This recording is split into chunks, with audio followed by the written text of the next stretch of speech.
Zelina Vega. We got some interesting news about Zelina Vega over the last day or so when it comes to her future, unionization, SAG, all of this interesting stuff. Now, what's crazy at this point is that it was 7 days ago, wasn't it? It was 7 days ago that Zelina Vega initially got released by WWE. Now, we've got more details as to why was she released by WWE. She was fired. Her contract was terminated due to this ongoing issue when it comes to third-party platforms, independent contractors, all of that stuff factored into the release of Zelina Vega. But to me, it's just crazy that it was 7 days ago. It feels like already months and months ago. It shows how quickly things move in the world of pro wrestling, how quickly news moves in pro wrestling, how quickly so much stuff moves in pro wrestling that it was only a week ago that Zelina Vega was terminated by the company. And already we're talking about SAGs, unionization, independent contractors, third parties, what the future would look like with all of that. It's just absolutely fascinating, absolutely fascinating. So we have had confirmation that former WWE superstar Zelina Vega has had talks with the Screen Actors Guild, American Federation of Television and Radio Artists, what a long title that is, about unionization in pro wrestling. Now, these talks were held on Wednesday. Now, the official SAG Twitter account revealed the conversation and described it as powerful. It was, the actual tweet was, quote, powerful conversation with Thea Trinidad at Zelina Vega WWE today. We support her and others as they work to protect and empower themselves. Zelina Vega responded to this and confirmed the conversation that she had with SAG and thanked them for their insight. She said, quote, very powerful indeed. Thank you for all the pleasant conversation and insight. Now, obviously, ever since Zelina Vega's release, and to be honest, for a while now, ever since this whole third-party platform drama has really reared its head and Vince McMahon decided one day that he owned the entire world, there's been a lot of talk about potential unionization in pro wrestling over the last couple of months, especially, as I mentioned, due to WWE and Vince McMahon's new edict on the end of unauthorized third-party content on sites such as Twitch and Cameo by WWE Superstars. Now, the idea of a pro wrestling union in the pro wrestling business has been talked about and floated around for years and years, going back to the 70s and 80s, but it's never really seriously been considered, and many people felt like it was an impossibility to happen in WWE. There was a chance of it happening in the 80s when it came to Hulk Hogan and the rise of the WWF in the 80s, but due to the people in charge at the time and the people in power, not just in Titan Tower, but the actual people on the card like Hulk Hogan, many people weren't for it because they made money in the system the way that it was, and people felt it was an impossibility. But it's got a bit of momentum over the last couple of weeks or so. Now, Zelina Vega, of course, was released last week from her WWE contract for reasons that it was confirmed, and we'll touch on this in a second, related to this new third-party edict. But she hasn't been the only one talking about unionization in pro wrestling in recent weeks. WWE Superstar, still under contract, Paige, also an avid Twitch streamer, makes a lot of money on Twitch, has also talked about unionization in WWE and pro wrestling over the last month or so. Now, obviously, prior to her release, actually, in reality, it was after she had told she was going to be released by WWE, but before the announcement that she was released by WWE, confusing timeline there, Zelina Vega posted a tweet in which she said she supports unionization in wrestling, and this was right before, as I mentioned, her WWE departure was made public last week. Now, after her release, this is when the timeline gets all crazy. This is what I mean, so much happening in such a short period of time. After Zelina Vega's release, SAG and their president, Gabrielle Carteris, publicly supported her. The main Twitter account agreed with the unionization tweet, and Carteris offered her support and thanked her. She said, quote, hey, Zelina Vega, WWE, thanks for standing strong for labor solidarity. I support you. Please email me. This is how they set up the conversation that they had. Now, what's interesting about this is Carteris then issued a statement over last weekend after Zelina Vega's release, and commented on potential plans of a union in pro wrestling going forward and get involved with the Screen Actors Guild when it comes to pro wrestlers. They said, quote, wrestling is as much about media as it is sports, and we are going to directly engage with members of this profession to help find ways for them to protect themselves. As more people reinvest in unions and as more people are harassed by employers who don't want to protect them, SAG-AFTRA is committed to doing what we can to help professional wrestlers secure the protections they deserve. Now, obviously, SAG is a labour union, if you're not aware, that represents more than 150,000 actors, TV and radio personalities, recording artists, singers, journalists, and other media. Essentially, they fight for them to get the benefits which they are deserved in many cases, whether it's employees or as independent contractors. So, if we could get a union in pro wrestling, obviously it would be massive. I think at this point in time in 2020, due to the events that are going on right now, we're probably closer to moving in that direction than we ever have been in the pro wrestling business. I find it humorous at a certain point because I think this is WWE's own doing, like I've mentioned several times now. If WWE didn't make this big fuss, if WWE didn't make this big stink, and by WWE, of course, I mean Vince McMahon, if Vince McMahon didn't make this big stink and this big fuss about Twitch, about Cameo, about WWE superstars making money that wasn't involved with the WWE, this whole idea of the union issue and the independent contractor issue raising its head again, it just wouldn't have happened. And this is why I find it quite funny, because WWE looked to save themselves money by getting their talent off of Cameo and Twitch. They thought, hey, these talents, these independent contractors are making too much money, sometimes more money than their actual WWE contract on these third-party platforms. We need to get them off of it, and we need to get that money for themselves. But if this has caused the knock-on effect that could create a union in pro wrestling, in actuality, they've cost themselves far, far more money. If a union does get created, the amount of money this will cost WWE is extraordinary. And they've done it to themselves. I think that's quite humorous. Now, obviously, you have to discuss, is change good? I think in this case, change is good in terms of the benefit side of things. As I mentioned, I don't have a problem, and I think this is when people get confused with this issue. I don't have a problem with WWE labeling their talent as independent contractors. What I have a problem with is them labeling talent as independent contractors and asking them to do things that they would ask an employee to do, and not getting the benefits of an employee, if that makes sense. So I don't have a problem with WWE talents being independent contractors, but having the rules and ramifications of an independent contractor. And by that, what I mean is, okay, if you want to say your superstars, your talent, are independent contractors, that means they are free to do whatever they want outside of the company.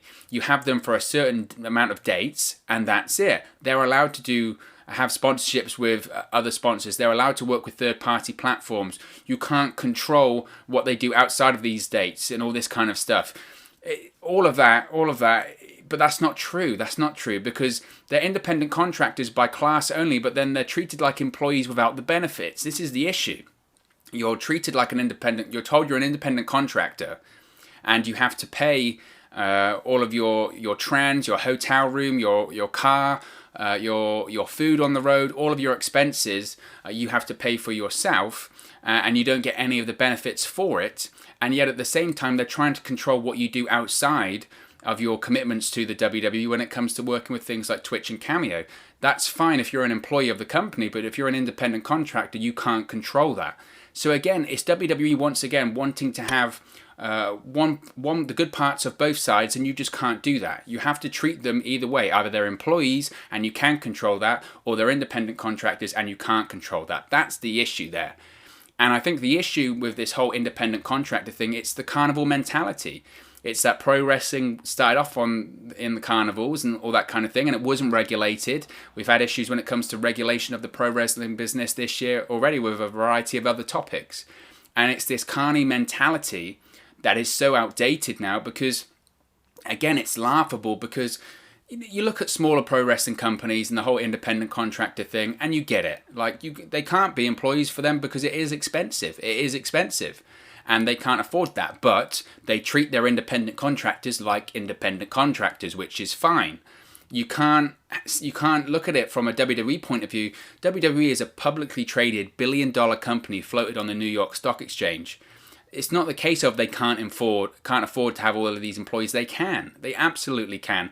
They just want to penny pinch. They want to save as much money as possible. So when they have these shareholder meetings, when they have these quarterly reporting meetings or quarterly reporting conference calls, they can tell their investors they're making record profits, they're making record revenue. They do it every year. That's why before you have these quarterly phone calls with all of their shareholders, they release a load of people. Why do they do that? Because they get them off the books and suddenly they have all of this budget that's freed up. They have all of this extra revenue. They have all of this extra profit because they're not paying so many people. And suddenly they say, oh, we're making record profits again. We're making record revenue because we just fired a load of people. That's what they do. That's why they're not employees. That's why they're independent contractors, because it would cost WWE a significant amount of money if they had to ensure that they paid all the expenses of all of their employees in the ring. That would cost them a ton of money, in addition to the benefits like health benefits, health coverage, dental coverage, all of that stuff for them and their families. It would cost them a lot of money. They could easily afford it, but it would cost them money and it would hurt their bottom line. That's what they care about. That's why they're so desperate to protect it.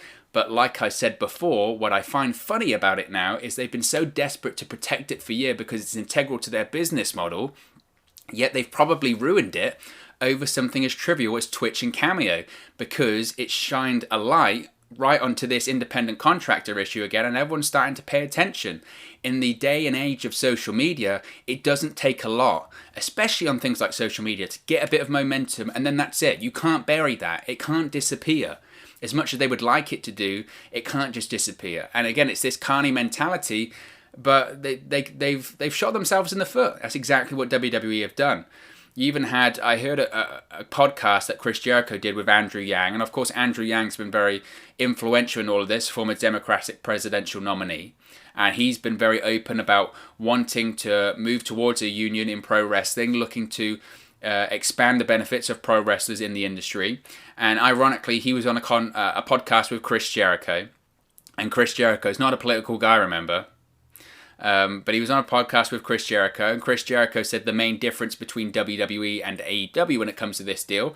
Look, AEW, they have independent contractors there as well. Let's not pretend that's not the case, because it's the case all statewide in pro wrestling. That's just the way it is. But what Jericho said is different, whereas WWE treats their talent like that carny atmosphere, like the independent contractors. He said the Khans treat them like a sports team, and that things are paid for, like flights, hotels, food, etc. Now, I would say take that with a pinch of salt, because this is Chris Jericho talking, and from what everyone's really said about Jericho's contract in AEW, there's the high top tier main event level talents, and then there's the Jericho contract. So I would take that with a pinch of salt. That's like Hulk Hogan saying I'm taken care of where everything's paid for. So a pinch of salt, but I understand his point there. Regardless, as I've mentioned several times before, the independent contractor issue in pro wrestling and WWE, it's outdated, it's archaic. I do think it's quite humorous that sometimes when it's brought up in interviews in the past, there's a great clip of Bayley. She's in an interview. This is a few years ago. And the interviewer is saying to her, so I'm guessing because you're essentially an actor, do you get your car paid for, and you get your hotel paid for, and your food paid for? And she's like, no. And the interviewer is dumbfounded. She's sitting there like, what? Are you serious? She's like, yeah, I've had times when I've been in the middle of nowhere and we've just had enough gas, and I've had to be careful when I put my foot on the accelerator just to make sure I get there. And this woman is dumbfounded. She is shocked. She's like, what? Because in the wider community outside of pro wrestling and outside the pro wrestling fandom, it's not known. It isn't known that well. And when other people hear about it, they're shocked, and it's disgraceful, and it's a hidden secret. Why? Because everyone knows it's wrong. My concern about this whole potential unionization thing is that WWE will use the argument, and this is how they'll try and get out of it. WWE will use the argument that, well, if we turn all of our independent contractors, our talent, into employees, this will cost a lot of money and therefore cost a lot of jobs. That's what they will say. I've heard this argument a couple of times. Eric Bischoff has actually mentioned this in the sense that it is a reality, but it's what WWE will use as an excuse to not do it, is that if we get all of these independent contractors, turn them into employees, give them the benefits of health coverage, of dental coverage, of paying their expenses, paying their rental cars, their hotel rooms, etc., WWE is going to say, well, if they're forced into it, it's going to cost us a lot of money. And if it's going to cost us a lot of money, we're going to have to make some people redundant. We're going to have to fire some people to move the numbers around to make that work for us financially.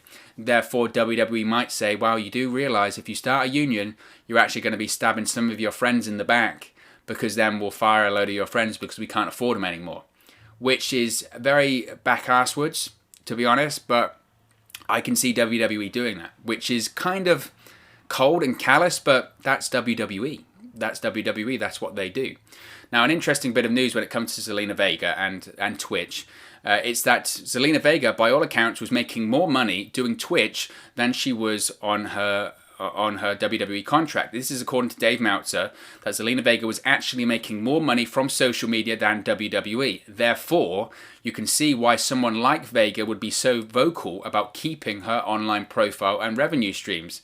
He said, quote, "One of those was Zelina Vega. On her Twitch, she's making a lot of money. So it's like, what do you do in that situation? I think she made her choice and they had to fire her. Right before it got out she was fired, she made a tweet of how she supports unionization, which she said before."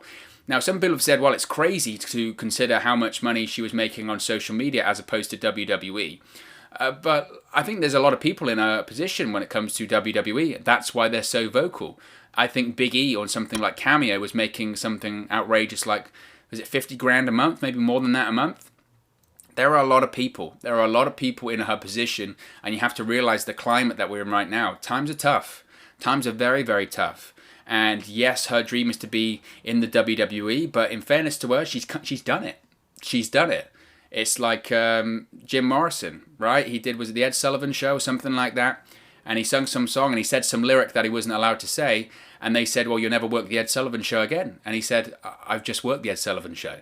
And I think that's kind of the point when it comes to people like Zelina Vega here. It's like, well, you know, it's your dream to stay here. And it's like, well, it's been my dream to be here and I've done it. And times are tough and maybe I'll take the money. And there are other wrestling companies that will have her. There are a lot of pro wrestling companies that will have her. She will do fine and she's making money.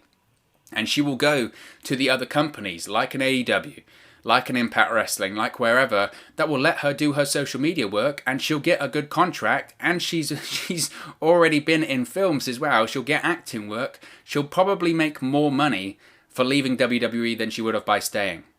And I think this idea, and this is kind of a myth that's out there as well, that if you're on a WWE contract, you're this rich celebrity. And that's really not the case.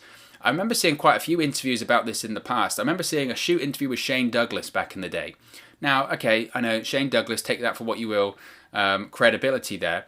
But he was saying that unless you're, an upper card guy, not even maybe a mid card guy, but an upper card guy or a mid card guy that's been there a long time, you know, it's no different. You're not considerably wealthy. You might not even be a millionaire or anything like that, or far from it.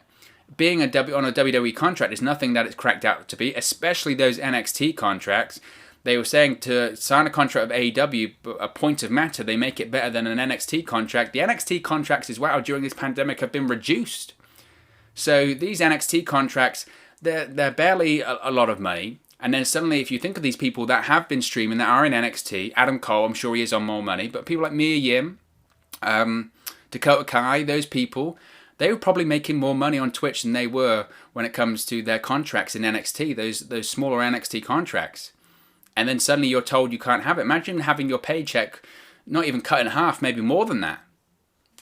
You'd be pretty vocal about keeping your Twitch streaming platform as well, wouldn't you? So WWE also confirmed, when it comes to Zelina Vega, we'll wrap this up here, but WWE also confirmed to Sports Illustrated that Zelina Vega, Thea Trinidad, was terminated last week for breaching her contract. The final straw of this by Vega was considered to be Zelina Vega opening an OnlyFans account despite WWE's edict on third-party platforms. So WWE, they actually reached out, or Sports Illustrated reached out to WWE and said, do you have any confirmation about why she was released or anything like that? And they confirmed that she was released and terminated because of this issue with the OnlyFans account. Vega was reportedly very vocal about keeping her Twitch account, but according to the Sports Illustrated report, WWE upper management felt she was, quote, she boxed them into a difficult situation by sticking to her third-party platforms. WWE had previously said that talent would be fined or potentially released if they didn't adhere to their demands. This, of course, has brought on the debate on how WWE treats its talent and are listed as independent contractors. Now, what I will say about Sports Illustrated is I like the guys over there at Sports Illustrated. The one thing I will say is recently they've kind of come across as WWE state media. WWE is very good actually at handling the press and websites like Sports Illustrated. When anything gets first reported, yesterday WWE's Thunderdome movement was first reported by Ryan Satin at Fox Sports. In reality, what that means is WWE has told them. WWE has told them, we're moving, you can do this first. They do it all the time. So this Sports Illustrated article about this was the reason why Zelina Vega was released, blah, blah, blah. That's WWE spin. That's WWE press. There's been other reports. I think I heard Sean Ross Sapp say that some people in WWE don't even think she was that vocal about keeping her Twitch account. Who do you want to believe? Do you want to believe WWE, who of course are going to paint themselves in the most positive light possible, or do you want to believe some of the journalists that actually have credible sources backstage? Like anything, it's probably somewhere in the middle, but I wouldn't believe everything WWE says, and that's no discredit to Sports Illustrated, but WWE are going to always paint themselves in the most positive light there, aren't they? So, where next for Zelina Vega? Well, I did a video about her possibly going to Impact. I think that's an option for her. Obviously, AEW. I think there have been reports that people backstage in Impact and AEW have both been lobbying to bring her in. The chances of unionization happening, I think, as I mentioned at the top of this video, I think it's more likely than ever. Does that mean it's going to happen? You know, I really don't know. It would be a massive, massive shift and a massive, massive day for pro wrestling. It would be a huge amount of change, and things would change for the benefit or worse of others. That's up to you to decide. I think what could be a huge influence in this is Andrew Yang. Andrew Yang has mentioned that if President-elect Joe Biden and Kamala Harris, if they won the election, which they did, he would possibly be involved in their administration, and if that was the case, he might be involved in a situation where he can put pressure on the likes of the WWE and Vince McMahon into creating a union for pro wrestling, or at least improving the benefits. He said even if he's not involved in that part of the government, he knows the people that will be. So there could be a lot of change to come in the future. I think what you do have to think about when it comes to Zelina Vega is she going to be the first of many that are released or fired or terminated, however you want to look at it, when it comes to this third-party platform issue and the independent contractor issue. Unfortunately, you know, I don't want to wish anyone to get fired, especially right now or any time for that matter, but I do think there'll be more to come. I think Paige is probably looking at this situation like Zelina Vega. There is no doubt in my mind, I think right now, that Paige is making more money on Twitch than she is with her WWE contract. If push came to shove, I think she would probably walk as well. And I think this is an issue that is no doubt going to rumble on for months and months at this point. And she'll once again, Paige, be better off if she leaves. I think other people that had to stop their Twitch streaming service in the company, Cesaro, Adam Cole, and maybe most notably AJ Styles, I think they should carry on. Are WWE going to fire Cesaro, Adam Cole, and AJ Styles? Of course, the answer is no, because they can go to the competition and possibly do even better stuff and carry on with their Twitch streaming service. So I don't see them firing them. I suppose the issue there would be that maybe that's where you get into the fines, maybe that's where you get into suspensions or freezing of the contract. So we'll have to wait and see. WWE certainly set a precedent. They tried to send a message when it came to Zelina Vega's release, but this is an issue, like I said, that is going to rumble on, and I don't think it's going to go away anytime soon. But of course, as always, this is just one man's opinion. What are your thoughts on the latest developments in the Zelina Vega termination by WWE? Do you think we can ever get a pro wrestling union in the industry? Let me know your thoughts in the comment section below. I'll be sure to respond and reply to all of your comments. Really enjoy interacting with you guys and chatting about pro wrestling here on the channel. If you have enjoyed this video, please do smash a like on the like button. Really does help us out here on YouTube, go up the rankings and get into people's recommendation feeds. Easy for me to say. But most importantly, if you haven't already, please do subscribe to Wrestle News 365. You can do that by clicking the bottom right-hand corner of the screen right now, or if you wait a few seconds, there'll be a subscribe button at the end of this video, along with another video for you to watch. Thank you very much for watching, listening, streaming, or however you come across this video today, and I'll speak to you again very, very soon. Hey guys, thank you for watching, listening, streaming, or however you come across this video today. Be sure to click on the video on the right there to watch our next video, or click the bottom there to subscribe, or the bottom right hand corner. Thank you very much, and I'll speak to you again very soon.